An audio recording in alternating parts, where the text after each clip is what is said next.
تو آج ہم ایک کافی دلچسپ موضوع پر بات کرنے والے ہیں۔ پاکستان میں تعلیم کے فروغ میں فوجی قیادت کا کیا کردار رہا ہے؟ جی اور اس کے لیے ہمارے پاس ظہیر احمد میر صاحب کی کتاب ہے دی جنرلز آف پاکستان۔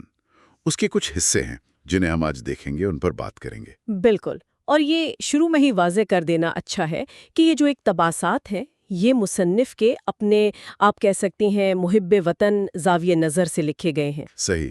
مقصد یہ دکھانا ہے کہ کم از کم مصنف کی نظر میں فوجی قیادت نے ملک کی تعمیر میں، خاص طور پر تعلیم میں کیسے حصہ ڈالا، تو ہم اسی زاویے سے ان کو دیکھیں گے۔ ٹھیک ہے، تو آج ہم کوشش کریں گے کہ ان اقتباسات میں جو اہم باتیں ہیں، جو اقدامات ہیں، ان کے پیچھے کیا سوچ تھی، اس کو سمجھیں۔ جی اور گفتگو شروع کرتے ہیں مصنف کی اس بنیادی بات سے کہ عظیم قومیں اپنے مستقبل کا دفاع تعلیم سے کرتی ہیں۔ یہ تو خود میں بڑی گہری بات ہے، اس کا کیا مطلب لیں یہاں پر؟ ہاں، یہ بہت اہم نکتہ ہے۔ مصنف کا خیال یہ لگتا ہے کہ قومی سلامتی صرف سرحدوں کی فوجی حفاظت نہیں ہے، اچھا، بلکہ اس کا ایک بڑا حصہ آنے والی نسلوں کی ذہنی اور فکری تربیت بھی ہے۔ یعنی تعلیم جو ہے وہ قومی دفاع کی پہلی لائن ہے۔ یہ ایک آپ کہیں وسیع تر قومی سلامتی کا تصور ہے جو ان اقتباسات میں نظر آتا ہے۔ یعنی تعلیم صرف فرد کے لیے نہیں بلکہ قوم کی بقا کے لیے ضروری ہے۔ اچھا، اسی کو آگے بڑھاتے ہوئے کتاب کا پہلا پوائنٹ، جیسا آپ نے اشارہ بھی کیا، یہ ہے کہ پاکستان آرمی نے صرف سرحدوں کی حفاظت نہیں کی۔ جی، مصنف کے مطابق انہوں نے اسکول، کالج، یونیورسٹیاں بنا کر ملک کے مستقبل کی تعمیر میں بھی حصہ لیا۔ ان اداروں میں کن چیزوں پر خاص زور تھا؟ کتاب کے مطابق ان اداروں میں صرف سلیبس پڑھانا مقصد نہیں تھا، بلکہ کردار سازی، نظم و ضبط اور لیڈرشپ سکھانے پر خاص توجہ دی گئی۔ اچھا، بنانا تھا ایک خاص ذہنیت جسے مصنف ملکی ترقی کے لیے ضروری سمجھتا ہے، گویا تعلیم کو قومی مقاصد کے لیے استعمال کیا گیا۔ یہ دلچسپ ہے، کردار سازی اور نظم و ضبط پر اتنا زور۔ کیا کتاب میں یہ بتایا گیا ہے کہ یہ فوجی قیادت کی اپنی ترجیح تھی یا اس وقت کی ضرورت تھی؟ دیکھیں، کتاب میں سیدھا سیدھا تو نہیں لکھا، لیکن انداز تحریر سے لگتا ہے کہ مصنف اسے فوجی تربیت کا ایک مثبت پہلو سمجھتا ہے۔ اچھا، یعنی ڈسپلن، ذمہ داری کا احساس، اجتماعی مفاد کو ذاتی مفاد پر فوقیت دینا۔ مصنف کے خیال میں ان چیزوں کو تعلیمی نظام میں لانا قومی کردار بنانے کے لیے ضروری تھا۔ یہ ادارے جیسے ان اقدار کی مثال تھے۔ چلیں اب ذرا مخصوص ادوار کو دیکھتے ہیں۔ فیلڈ مارشل ایوب خان کا دور، کتاب کہتی ہے کہ انہوں نے نظم و ضبط کو تعلیم کی بنیاد بنایا۔ جی ہاں، اور اس میں کیڈٹ کالجز کا ذکر نمایاں ہے، جیسے حسن ابدال، کوہاٹ، پٹارو۔ ان اداروں کی کیا خاص بات تھی کتاب کے مطابق؟ ان کیڈٹ کالجز کو تو کتاب میں ایک سنگ میل کہا گیا ہے۔ مصنف کے مطابق ان کا فلسفہ یہ تھا کہ ایک منظم اصولوں والی نسل تیار کی جائے جو آگے چل کر ملک سنبھالے۔ جیسے وہ کہتے ہیں نا، منظم ذہن منظم قوم بناتے ہیں، تو یہ صرف نعرہ نہیں تھا، یہ ان کالجز کے پورے ماحول، پورے سسٹم میں تھا۔ صحیح۔ وہاں اچھی تعلیم تو تھی ہی، ساتھ میں سخت جسمانی ٹریننگ، ڈسپلن کی پابندی اور لیڈرشپ ٹریننگ پر بہت زیادہ زور تھا۔ تو کیا یہ ایک طرح کی لیڈرشپ فیکٹریز تھیں؟ کیا کتاب ان کے اثرات پر بھی کچھ کہتی ہے؟ کیا واقعی ان سے نکلنے والے لوگ لیڈر بنے؟ جی، مصنف کا تو یہی کہنا ہے کہ یہ ادارے بہت کامیاب رہے۔ ان سے جو لوگ نکلے وہ نہ صرف فوج میں گئے بلکہ سول سروس، سیاست اور زندگی کے دوسرے شعبوں میں بھی آگے آئے۔ اچھا، کتاب انہیں ایلیٹ ادارے بتاتی ہے جنہوں نے مستقبل کی قیادت کا بڑا حصہ دیا، اور ان کی کامیابی کا اندازہ اس سے بھی ہوتا ہے کہ بعد میں اسی ماڈل پر اور بھی کیڈٹ کالجز بنے ملک میں۔ تو یہ ماڈل اس وقت تک یہ قومی تعمیر کے خیال سے بالکل فٹ بیٹھتا تھا؟ جی، جہاں نظم و ضبط اور قابلیت کو بہت اہمیت دی جاتی تھی۔ ٹھیک ہے، تو ایوب خان کا فوکس تھا منظم قیادت۔ اب آتے ہیں جنرل ضیاء الحق کے دور کی طرف۔ کتاب کے مطابق یہاں تعلیمی ترجیحات میں کچھ تبدیلی آئی یا کوئی نیا پہلو شامل ہوا؟ جی، کتاب اس دور میں دو خاص باتوں کی طرف اشارہ کرتی ہے۔ ایک تو دینی اور سائنسی تعلیم کو ملانے کی کوشش۔ اچھا، یہ اس وقت کی سرکاری پالیسی بھی تھی کہ تعلیم کو اسلامی اقدار کے مطابق ڈھالا جائے۔ اور دوسرا اہم پہلو تھا سماجی خدمت کا جذبہ۔ وہ کیسے؟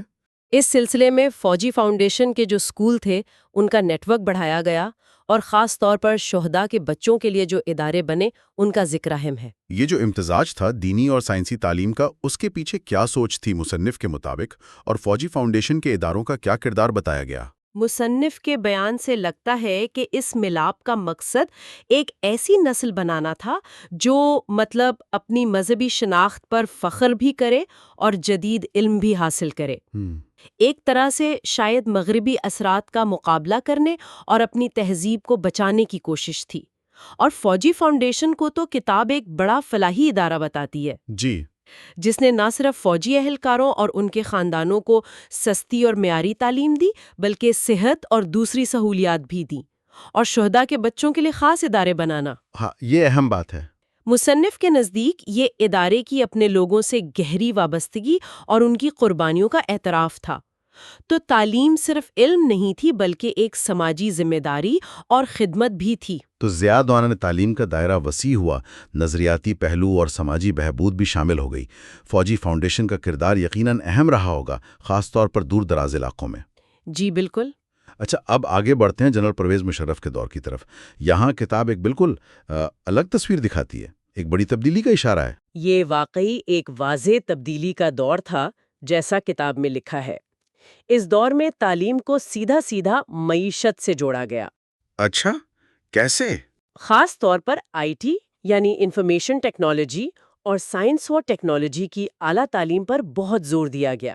اس سلسلے میں کتاب national university of sciences and technology یعنی نسٹ، جی، NUST, foundation for advancement of science and technology یعنی فاسٹ، اور غلام اسحاق خان انسٹیٹیوٹ یعنی GIKIT ان اداروں کے بننے یا ان کی ترقی کو بہت اہم بتاتی ہے۔ نسٹ، فاسٹ، GIKIT، ان اداروں کا مقصد کیا تھا کتاب کے مطابق؟ صرف IT کے لوگ تیار کرنا یا کوئی بڑا ویژن تھا؟ مصنف کہتا ہے کہ ویژن بڑا تھا، مقصد تھا پاکستان کو 21ویں صدی کے لیے تیار کرنا، خاص طور پر عالمی معیشت میں مقابلے کے لیے۔ انہیں صرف پڑھانے والے ادارے نہیں سمجھا گیا بلکہ نالج اکانومی یعنی علم پر مبنی معیشت کی بنیاد رکھنے والے مراکز کے طور پر دیکھا گیا۔ اچھا، نالج اکانومی۔ جی، کتاب زور دیتی ہے کہ ان اداروں نے پاکستان کو ڈیجیٹل دور میں لانے میں مدد دی اور ہزاروں اعلیٰ تربیت یافتہ انجینئر، سائنسدان، IT پروفیشنل پیدا کیے۔ اور ان کا کیا اثر ہوا؟ انہوں نے نہ صرف یہاں کی انڈسٹری کو فائدہ پہنچایا بلکہ باہر بھی پاکستان کا نام روشن کیا۔ یہاں علم کو، خاص طور پر سائنس اور ٹیکنالوجی کے علم کو، ترقی اور قومی طاقت کا سب سے مؤثر ہتھیار سمجھا گیا۔ جیسے کتاب میں لکھا ہے، علم سب سے طاقتور ہتھیار ہیں۔ یہ واقعی ایک بڑی تبدیلی تھی، تعلیم کو معاشی ترقی کا انجن سمجھنا۔ کیا کتاب یہ بھی بتاتی ہے کہ ان اداروں نے یہ کردار کیسے ادا کیا؟ کیا ان کا معیار عالمی سطح کا تھا؟ جی ہاں، کتاب اشارہ دیتی ہے کہ ان اداروں کے پیچھے ایک واضح حکمت عملی تھی اور عالمی معیار برقرار رکھنے پر زور تھا۔ اچھا، ان اداروں نے باہر کی یونیورسٹیوں سے رابطے بنائے، اعلیٰ تعلیم یافتہ اساتذہ بھرتی کیے، جدید لیبز اور سہولیات دیں۔ مقصد یہ تھا کہ یہاں کے گریجویٹس نہ صرف مقامی ضرورتیں پوری کریں بلکہ عالمی مارکیٹ میں بھی مقابلہ کر سکیں۔ اور تحقیق وغیرہ؟ جی، مصنف کے مطابق انہوں نے ریسرچ اینڈ ڈیولپمنٹ کو بھی فروغ دیا اور صنعت کے ساتھ مل کر کام کرنے کی کوشش کی تاکہ تعلیم کا عملی فائدہ ہو۔ مصنف کے خیال میں یہ سرمایہ کاری پاکستان کے مستقبل کے لیے بہت اہم تھی۔ تو اگر ہم ان تمام باتوں کو جو ظہیر احمد میر کی کتاب سے لی گئی ہیں ملا کر دیکھیں جی، تو ہمیں پاکستان میں فوجی قیادت کے تعلیمی ویژن میں ایک، آپ کہہ سکتے ہیں، ارتقاء نظر آتا ہے۔ ایوب خان کے دور میں بنیاد تھی نظم و ضبط اور کیڈٹ کالجز سے لیڈرشپ تیار کرنا۔ بالکل۔ پھر ضیاء الحق کے دور میں نظریاتی پہلو آیا، دینی اور سائنسی تعلیم کا امتزاج اور سماجی خدمت کا عنصر۔ جی ہاں۔ اور پھر پرویز مشرف کے دور میں فوکس شفٹ ہو گیا معاشی ترقی، ٹیکنالوجی اور عالمی مقابلے کی طرف، جس کے لیے اعلیٰ ٹیکنیکل اداروں کو اہمیت دی گئی۔ ہر دور کی اپنی ترجیحات، اپنا فلسفہ۔ بالکل درست تجزیہ کیا۔ یہ اقتباسات ہمیں فوجی قیادت کے کردار کو تعلیم کے شعبے میں ایک خاص اور مصنف کے بقول مثبت زاویے سے دکھاتے ہیں۔ صحیح۔ یہ ایک ایسا بیانیہ ہے جو ان اقدامات کو ملک کی تعمیر کے لیے ضروری اور فائدہ مند بتاتا ہے، لیکن جیسا ہم نے شروع میں کہا تھا، یہ یاد رکھنا ضروری ہے کہ یہ مصنف کا اپنا نقطہ نظر ہے۔ بالکل۔ پاکستان کی تعلیمی تاریخ اور پالیسی سازی بہت پیچیدہ چیز ہے۔ اس میں سول حکومتیں، بیوروکریسی، نجی شعبہ، عالمی عوامل، بہت سے کردار اور عناصر شامل رہے ہیں۔ جی ہاں، یہ ایک پہلو ہے۔ یہ اقتباسات ہمیں اس بڑی تصویر کا ایک اہم لیکن بہرحال ایک مخصوص حصہ دکھاتے ہیں۔ یہ وضاحت بہت اہم ہے۔ ان اقتباسات نے ہمیں واقعی سوچنے پر مجبور کیا ہے کہ کیسے مختلف ادوار میں تعلیم کو قومی مقاصد سے جوڑنے کی کوششیں ہوئیں۔ جی، اب جب کہ ہم نے نکات کو تفصیل سے دیکھ لیا ہے تو سامعین کے لیے ایک سوال چھوڑتے جاتے ہیں غور و فکر کے لیے۔ ضرور، ضرور۔ سوال یہ ہے کہ یہ جو مختلف تعلیمی ماڈل ان ادوار میں آئے، چاہے وہ ایوب دور کا ڈسپلن والا کیڈٹ کالج ماڈل ہو یا ضیاء دور کی مذہبی سائنسی ملاپ اور فلاحی تعلیم کی کوشش، جی، یا پھر مشرف دور کی ٹیکنالوجی اور نالج اکانومی پر مبنی حکمت عملی، ان مختلف تعلیمی فلسفوں اور ان کے تحت بننے والے اداروں نے طویل مدت میں پاکستان کی مجموعی ترقی، اس کی معیشت اور خاص طور پر اس کی سماجی ساخت اور اقدار پر کیا گہرے اور دیرپا اثرات ڈالے ہوں گے؟ یہ واقعی ایک بہت گہرا اور اہم سوال ہے۔ کیا کوئی ایک ماڈل زیادہ کامیاب رہا اور ان کے اثرات آج ہمیں کیسے نظر آتے ہیں؟ بالکل، ہر تعلیمی ماڈل اور پالیسی معاشرے کے مستقبل کو بناتی ہے اور اس کے نتائج کئی دہائیوں بعد تک نظر آتے ہیں۔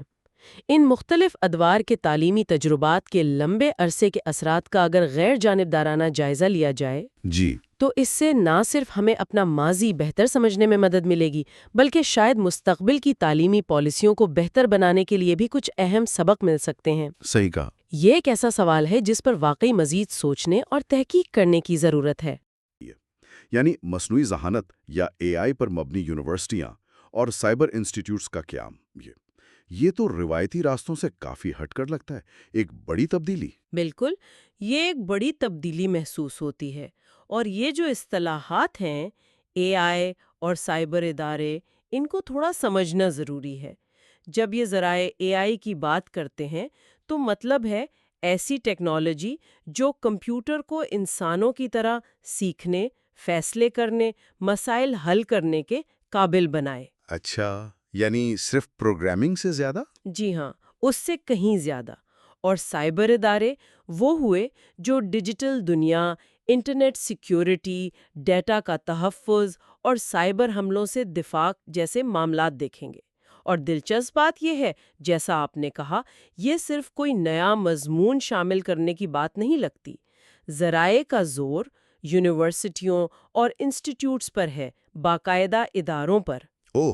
اس سے شاید یہ اشارہ ملتا ہے کہ ان شعبوں کو خاص، گہری اور مربوط توجہ دینے کی ضرورت سمجھی جا رہی ہے۔ یعنی یہ صرف عالمی رجحان کی پیروی نہیں، بلکہ شاید مستقبل کے لیے کوئی خاص منصوبہ بندی ہے، جیسے معاشیت اور سلامتی کے لیے؟ جی بالکل، ایسا ہی محسوس ہوتا ہے ان ذرائع سے کہ یہ مستقبل کی ضروریات کا پہلے سے اندازہ لگانے کی کوشش ہے۔ اے آئی اور سائبر سیکیورٹی آج کل عالمی سطح پر بہت اہم ہو گئے ہیں۔ طاقت، معیشت، دفاع، سب کچھ ان سے جڑا ہے۔ صحیح۔ تو ان اقتباسات کی روشنی میں یہ قدم تعلیم کو صرف وقت کے ساتھ چلانا نہیں، بلکہ شاید پاکستان کے لیے مستقبل میں ایک خاص مقام، ایک نیش بنانے کی تیاری ہے۔ مطلب ایک ایسا ملک بننا جو ان جدید شعبوں میں نمایاں مہارت رکھتا ہو۔ مستقبل کی منصوبہ بندی، یہ بات ہمیں ایک اور بلکہ بہت ہی اہم نقطے کی طرف لے جاتی ہے جو ان ذرائع میں بڑا واضح ہے۔ کتاب کا ایک اقتباس ہے، وہ کہتا ہے، یہ تعلیم صرف نوکری کے لیے نہیں بلکہ قیادت کے لیے ہے۔ یہ جملہ یہ واقعی سوچنے پر مجبور کرتا ہے۔ ہمارے ہاں تو عام طور پر تعلیم کا مقصد اچھی نوکری ہوتا ہے نا؟ جی بالکل۔ یہاں قیادت پر اتنا زور، اس کا کیا مطلب ہو سکتا ہے؟ کیا یہ ذرائع یہ کہہ رہے ہیں کہ ہمیں صرف اے آئی کے ماہر یا سائبر سیکیورٹی کے اینالسٹ نہیں چاہیے، بلکہ ایسے لوگ چاہیے جو ان شعبوں میں رہنمائی کر سکیں؟ یہ کس قسم کی قیادت ہو سکتی ہے؟ یہ ایک بہت کلیدی نقطہ ہے جو آپ نے اٹھایا ہے۔ اگر ہم ان ذرائع کے الفاظ کو گہرائی سے دیکھیں نا، تو قیادت کا مطلب صرف کوئی انتظامی عہدہ سنبھالنا نہیں رکھتا۔ اس کا مطلب شاید بہت وسیع ہے۔ یعنی ایسے لوگ تیار کرنا جو ٹیکنیکلی تو قابل ہوں ہی، لیکن ان میں اسٹریٹجک سوچ بھی ہو، مستقبل کا اندازہ لگا سکیں، پیچیدہ مسائل کا حل نکال سکیں، اخلاقی پہلوؤں کو سمجھ سکیں، اور پھر پوری ٹیم یا ادارے یا شاید قومی سطح پر صحیح سمت دے سکیں۔ اچھا، یہ وہ لوگ ہوں گے جو صرف ٹیکنالوجی استعمال نہیں کریں گے، بلکہ اس کی ترقی، اس کے استعمال کی رہنمائی کریں گے۔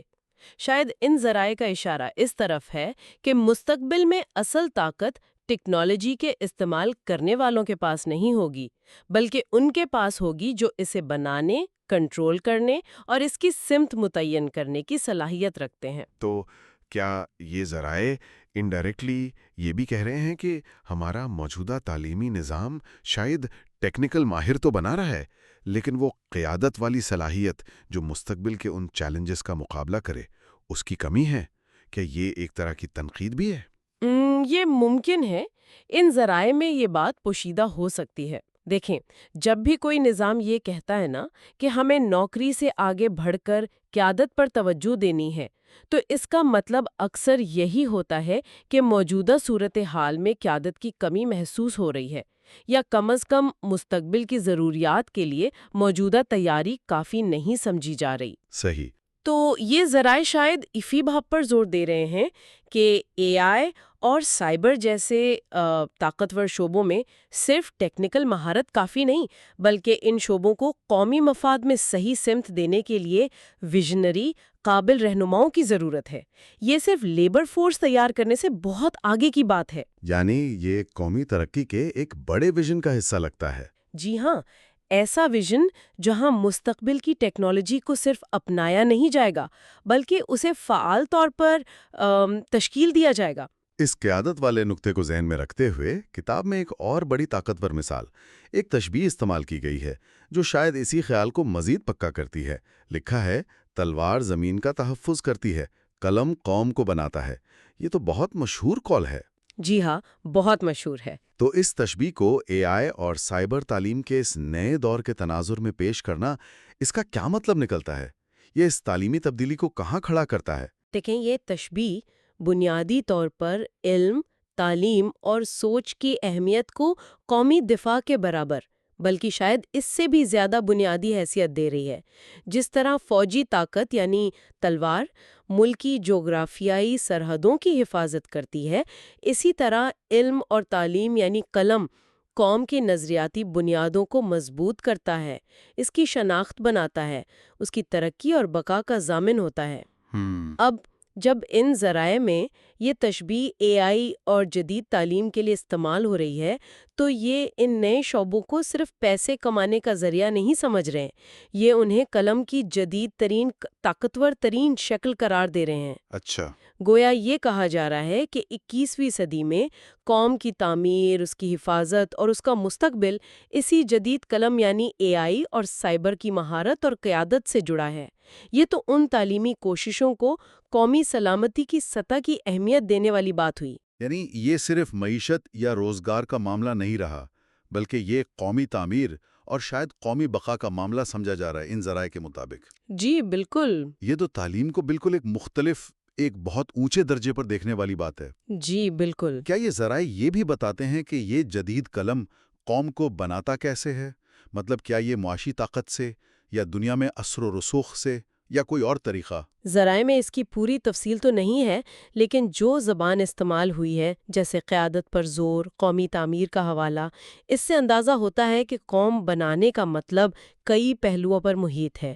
ظاہر ہے معاشی ترقی تو اس میں شامل ہوگی ہی، اے آئی اور سائبر مستقبل کی معیشت ہیں یقیناً۔ لیکن قیادت کا ذکر بتاتا ہے کہ بات صرف دولت بنانے کی نہیں، بلکہ مسائل حل کرنے کی صلاحیت، جدت طرازی یعنی انوویشن، اور شاید عالمی سطح پر ایک با اثر کردار ادا کرنے کی اہلیت پیدا کرنا، یہ سب شامل ہے۔ یہ ایک ایسی قوم بنانے کا ویژن ہو سکتا ہے جو نہ صرف ٹیکنالوجی استعمال کرے بلکہ اسے ایجاد کرے، اسے اپنے مقاصد کے لیے استعمال کرے اور دنیا میں اپنی جگہ بنائے۔ یہ واقعی گہری سوچ ہے، اور اسی گہری سوچ کے ساتھ ایک اور جملہ ہے جو بظاہر تھوڑی متضاد چیزوں کو جوڑتا ہے۔ کیڈٹ کالجز سے اے آئی لیبز تک یہ عقل اور ایمان کا سفر ہے۔ اب کیڈٹ کالجز وہ تو پاکستان میں خاص طور پر نظم و ضبط، کردار سازی اور شاید روایتی اقدار کے لیے جانے جاتے ہیں، ہے نا؟ جی اور دوسری طرف ہیں اے آئی لیبز، جو جدید ترین ٹیکنالوجی اور خالص عقلی سائنسی سوچ کی علامت ہیں۔ تو ان دو کناروں کو عقل اور ایمان کے سفر سے جوڑنا، اس کا کیا مطلب ہو سکتا ہے ان ذرائع کی روشنی میں؟ یہ جملہ واقعی بہت پرتے رکھتا ہے۔ یہ بظاہر روایت اور جدیدیت کے درمیان ایک پل، ایک کنیکشن بنانے کی کوشش لگتی ہے۔ کیرٹ کالجز، جیسا آپ نے کہا، ایک خاص قسم کی تربیت اور اقدار کی نمائندگی کرتے ہیں، ڈسپلن، حب الوطنی، کردار سازی۔ دوسری طرف اے آئی لیبز خالصتاً سائنسی، ٹیکنیکل اور مستقبل کی طرف دیکھنے والی جگہیں ہیں۔ بالکل۔ ان دونوں کو ایک ہی سفر کا حصہ کہنا اور پھر اسے عقل یعنی انٹیلیکٹ اور ایمان یعنی فیتھ کا سفر کہنا، یہ شاید اس خواہش یا کوشش کو دکھاتا ہے کہ تکنیکی ترقی کو پاکستان کے اپنے نظریاتی اور ثقافتی پس منظر سے الگ نہ ہونے دیا جائے۔ اچھا۔ عقل سے مراد جدید علم، سائنس، ٹیکنالوجی ہو سکتی ہے، جبکہ ایمان سے مراد وہ بنیادی اقدار، نظریات یا اخلاقی ڈھانچہ ہو سکتا ہے جسے قومی شناخت کا حصہ سمجھا جاتا ہے۔ تو کیا یہ ذرائع یہ کہہ رہے ہیں کہ مقصد صرف ٹیکنالوجی میں آگے بڑھنا نہیں، بلکہ یہ بھی یقینی بنانا ہے کہ یہ ترقی ہماری اپنی اقدار، ہمارے نظریات کے مطابق ہو؟ کیا اس میں کوئی چھپا ہوا خدشہ بھی ہے کہ اگر عقل بغیر ایمان کے آگے بڑھے تو وہ شاید قومی مقاصد کے لیے اتنی مفید نہ رہے یا نقصان دہ بھی ہو سکتی ہے؟ یہ ایک بہت ممکنہ تشریح ہے۔ دیکھیں، جب بھی عقل اور ایمان یا جدیدیت اور روایت کو ایک ساتھ لانے کی بات ہوتی ہے نا، تو اکثر اس کے پیچھے یہی سوچ ہوتی ہے کہ ترقی کو اپنی جڑوں سے کٹنا نہیں چاہیے، اور ان ذرائع میں ایمان کا لفظ استعمال کرنا خاص طور پر اہم ہے۔ یہ شاید اس بات پر زور دیتا ہے کہ ٹیکنیکل مہارتیں اور سائنسی علم اپنی جگہ، لیکن ان کا استعمال اخلاقی اور نظریاتی سمت کا پابند ہونا چاہیے۔ شاید یہ خیال پیش کیا جا رہا ہے کہ حقیقی قیادت وہی ہے جو عقل اور ایمان دونوں سے رہنمائی لے۔ اس طرح اے آئی لیب سے نکلنے والے ماہرین صرف ٹیکنوکریٹ نہیں ہوں گے، بلکہ وہ اپنی ذمہ داریوں کو ایک وسیع تر قومی اور اخلاقی تناظر میں سمجھیں گے۔ کم از کم ان ذرائع سے یہی مطلب نکلتا ہے۔ تو یہ ایک کوشش ہو سکتی ہے ان چیلنجز سے نمٹنے کی جو ٹیکنالوجی کی تیز رفتار ترقی اقدار اور معاشرے کے لیے پیدا کر سکتی ہے۔ جی بالکل۔ اچھا، تو اگر ہم ان تمام نکات کو جوڑیں جو ہمیں ظہیر احمد میر کی کتاب کے ان مخصوص اقتباسات سے ملے ہیں، تو جو تصویر ابھرتی ہے وہ کچھ یوں ہے۔ ان ذرائع کے مطابق پاکستان میں تعلیم کی سمت میں ایک بڑی تبدیلی لائی جا رہی ہے۔ مرکز میں ہے مصنوعی ذہانت اور سائبر ٹیکنالوجی۔ جی، اس تبدیلی کا بنیادی مقصد صرف نوکریاں پیدا کرنا نہیں، بلکہ ایسی قیادت تیار کرنا ہے جو ان شعبوں میں رہنمائی کر سکے اور قومی ترقی میں کردار ادا کر سکے۔ صحیح۔ اس پوری تعلیمی کوشش کو غیر معمولی اہمیت دی جا رہی ہے۔ اسے قومی دفاع کے برابر قوم سازی کا ذریعہ قرار دیا جا رہا ہے۔ اور آخر میں اس تبدیلی کو ایک ایسے سفر کے طور پر پیش کیا جا رہا ہے جو جدید عقل یعنی ٹیکنالوجی اور علم کو ایمان یعنی بنیادی اقدار اور نظریات کے ساتھ ملا کر آگے بڑھنے کی کوشش کر رہا ہے۔ یہ سب ان ذرائع کے الفاظ اور ان کے مفہوم پر مبنی ہے۔ بالکل۔ تو اس ساری گفتگو کا لب لباب کیا ہے؟ یہ جو تجزیہ ہم نے کیا ان ذرائع کے بنیاد پر، یہ ہمیں پاکستان میں تعلیم کے مستقبل اور اس کے ممکنہ اثرات پر گہرائی سے سوچنے پر مجبور کرتا ہے۔ اگر یہ تبدیلیاں واقعی اسی سمت اور اسی جذبے کے ساتھ آگے بڑھ رہی ہیں جیسا کہ ان اقتباسات میں بیان کیا گیا ہے، تو ان کے نتائج صرف تعلیم تک تو محدود نہیں رہیں گے۔ نہیں، بالکل نہیں۔ ان کے اثرات معیشت، معاشرت، قومی سلامتی، بین الاقوامی تعلقات سب پر پڑ سکتے ہیں۔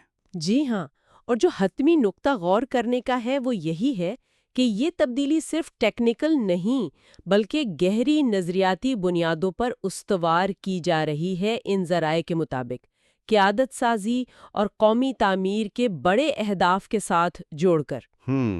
اب ان ذرائع سے ایک قدم آگے بڑھ کر ایک سوال جو سننے والے خود سے پوچھ سکتے ہیں، جس پر مزید سوچا جا سکتا ہے، وہ یہ ہے کہ اگر مستقبل میں پاکستان واقعی ایسی قیادت تیار کرنے میں کامیاب ہو جاتا ہے جو جدید ترین ٹیکنیکل مہارت یعنی عقل بھی رکھتی ہو اور اپنی اقدار یعنی ایمان سے بھی جڑی ہو، تو یہ ملاپ، یہ کمبینیشن پاکستان کی ترقی کی رفتار، اس کے اندرونی استحکام اور عالمی سطح پر اس کے کردار کو کس طرح متاثر کرے گا؟ یہ ایک اہم سوال ہے۔ جی، کیا یہ مخصوص فارمولا جو ان ذرائع میں نظر آتا ہے مستقبل کے چیلنجز کا مقابلہ کرنے اور نئے مواقع سے فائدہ اٹھانے میں واقعی مددگار ثابت ہو سکتا ہے؟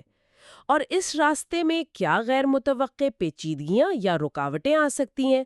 یہ وہ پہلو ہیں جن پر ان ذرائع کی روشنی میں مزید سوچ بچار کی گنجائش ہے۔ اور یہ بات بھی نوٹ کرنے کی ہے کہ کتاب کا یہ حصہ جہاں ان تعلیمی تبدیلیوں کا ذکر ہے وہ پاکستان زندہ باد کے نعرے پر ختم ہوتا ہے۔ یہ اختتامیہ خود اس بات کی نشاندہی کرتا ہے کہ ان ذرائع میں ان تعلیمی منصوبوں کو قومی امنگوں، حب الوطنی اور مستقبل کی ایک پر امید تصویر کے ساتھ کتنی مضبوطی سے جوڑا جا رہا ہے۔ جی، یہ نقطہ بھی اہم ہے۔